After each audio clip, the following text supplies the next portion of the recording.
What's up, you guys? Thank you for clicking on this video. So as you can tell by the title, it sparked something in me to talk about Transtech more with the recent Hasbro Transformers team interview that TFW did during San Diego Comic-Con that dropped last week, where John Warden mentioned that he would love to do Transformers Transtech in the Studio Series concept line at some point in the near future, because he really likes those designs and he likes the whole era with Aaron Archer and stuff like that, which I absolutely agree with. I think Transtech had a lot of cool designs, and it could have been a pretty good Transformers show if they went forward with it. But of course, we got stuff arguably a little bit better with Armada and RID 2001, but I digress. What I want to talk about mainly in today's video is the designs, the concept art that we have online for Transtech on TF Wiki.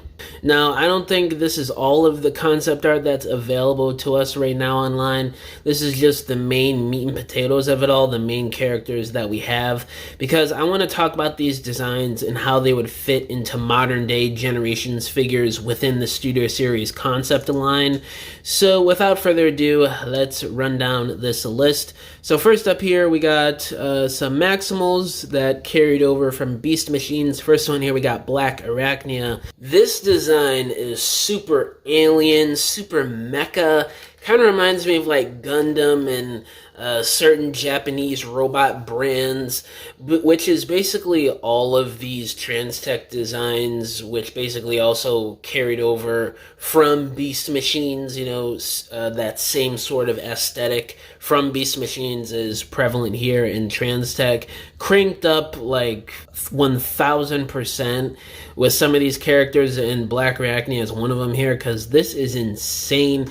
You can kind of tell who it is, but with the colors and the general silhouette of some of the body parts there, like the head in the midsection and the spider sort of legs dangling behind her head.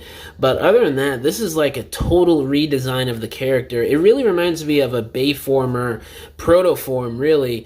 And this would obviously be a deluxe, maybe a Voyager, depending on how big they really wanted to make her in Transtech, but probably a small deluxe around the size of her Kingdom Deluxe a few years ago, which would be pretty cool. I would be so game for this, especially in Studio Series. It fits with that overall movie aesthetic. And the next one here, Cheetor, which is interesting. They did sort of reuse this design for animated because Derek J. Wyatt and the people involved with animated were kind of big fans of the concept art for Transtech. They were looking at it and they wanted to use the Cheetor design, and they implemented some of the elements of it into animated Blur, which is really cool. And then they did a Cheetor figure from that Blur mold as a convention exclusive, sort of referencing Transtech while also including the Cheetor that was in the animated universe that was based off of the Blur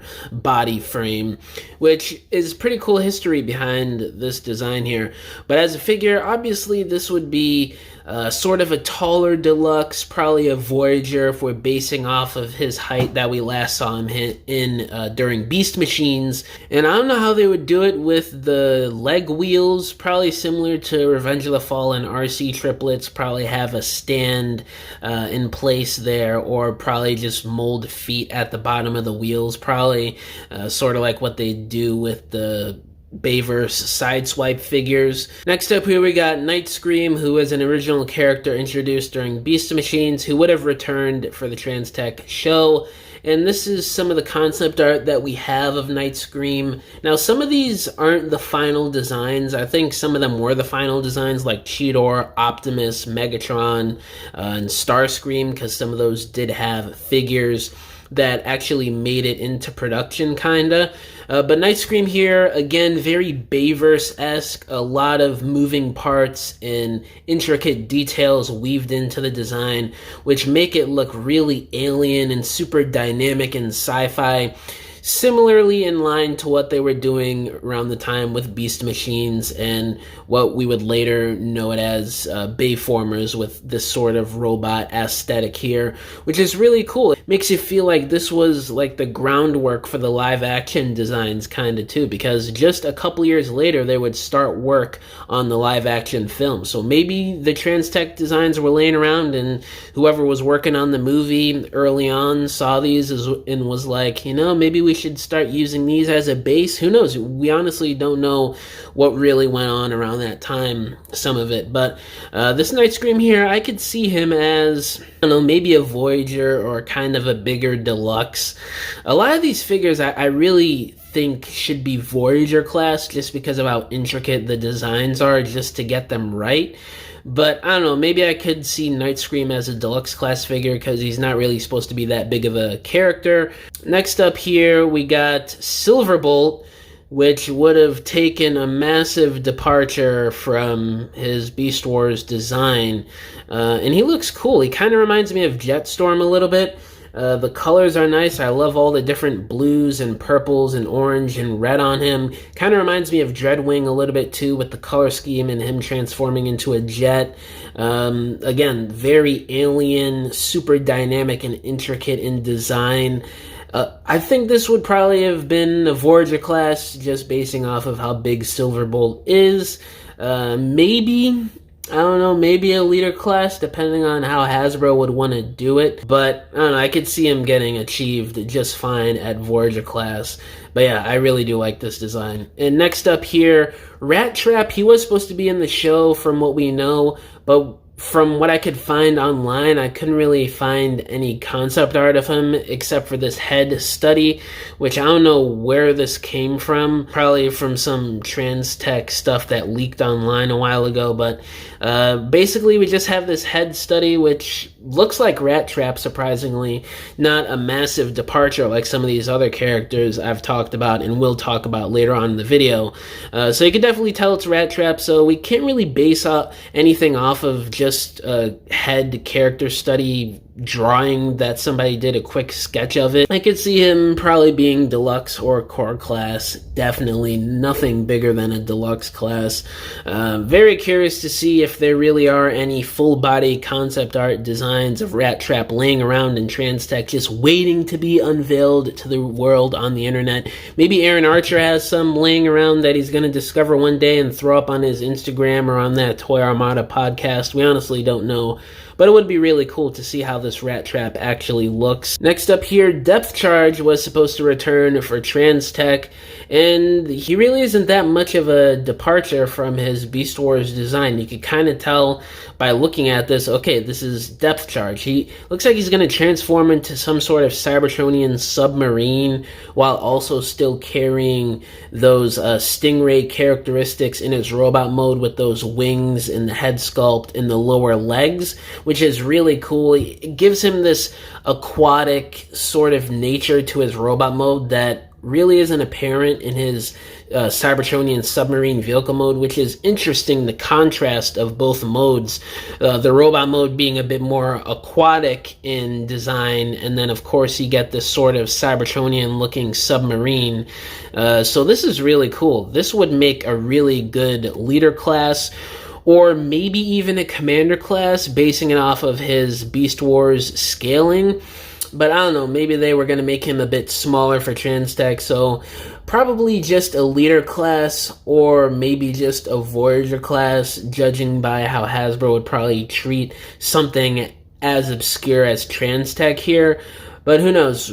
Stranger things have happened at Hasbro the past few years, so maybe they would do this at leader class. Either way, it would be so nice to get this as a figure. Next up here, we're getting into some of the heavy hitters. Optimus Prime, he would make his big return in Transtech, which would have been his first return in the G1 storyline in quite a while, like over 10 years at that time in 2001.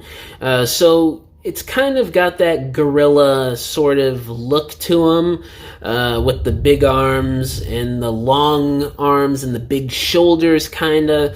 So he's kind of got an Optimus Primal sort of silhouette to him.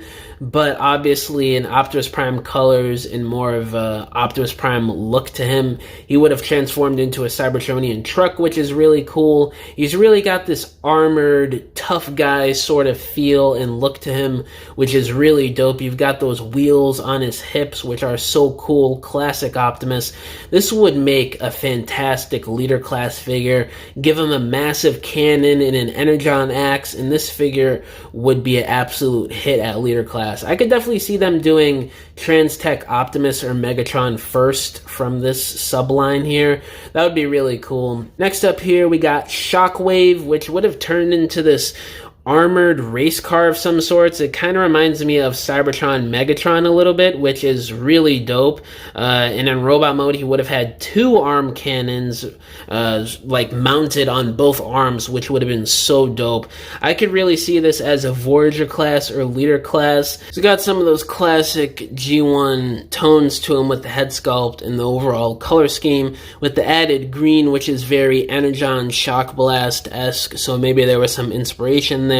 But I don't know, Aaron Archer sort of has been saying the past couple years that there really isn't any inspiration in the designs that came later on after Transtech was canceled, so who knows. And next up here we got Starscream, which actually made it into a prototype, which is really cool. I think this was going to be a deluxe with electronics. So in today's day and age, he would probably be a Voyager or maybe even a leader class, depending on the scaling here, but probably just a Voyager. And the design is kind of knight-like and sort of elegant with this cape behind him. So it would be really interesting to see how they would sort of translate that into physical toy form in this day and age. But nonetheless, really cool design. I would really like to see this iteration of Starscream done. Next up here, we got Megatron, which has 2 different concept art designs made. One is very Bayverse-like and transforms into this military vehicle, which is crazy. This design is absolutely insane. Definitely a leader class or commander class for this. And we also have a tank design here, which is a bit more Armada-like. I could definitely see this as a leader class. Both of these designs are super strange, but also really nice. It would be cool to see these in toy form at some point for Megatron here. And the next one here we got is Scavenger, which sort of carries over into his Armada design with the tread arms there. He transforms into like a race car plow kinda, which is very weird, but also pretty cool looking. This would make for a dope Voyager leader class, definitely. But yeah, pretty much what it is, you know, he's got an arm cannon there, which is very Megatron-esque. Really cool design. Very interesting to see what this character could have been before the Armada iteration was made shortly after. And last up here, he would have been a new character. This is a Mordicon, transforming into this armored tank. I could see him as a Voyager or leader class. Very cool design. Again, super alien and, you know, sci-fi and super dynamic in design. He's got that big cannon there for an arm. Super bulky and sort of stubby and stumpy and fat looking. So maybe I could see him as a Voyager or leader class, definitely. But yeah, that's pretty much it for all these designs of the characters that we know that were going to be in Transtech. There could have been more, but we honestly don't have any more info on that right now, at least that I could find. But yeah, let me know down in the comments below, who do y'all think would make really cool figures in this day and age? All my social medias are linked down below. My email is also linked down below if y'all want to hit me up about business inquiries, or if you want to message me about whatever. Or if you want to commission a diorama from me, because I make dioramas for people for their stop motions, photography, or just regular display shelves in your homes. You could either hit me up on any of my social media accounts or just email me and we can work out a deal. But yeah, guys, thank you for watching this video. Catch y'all in the next one. Bye!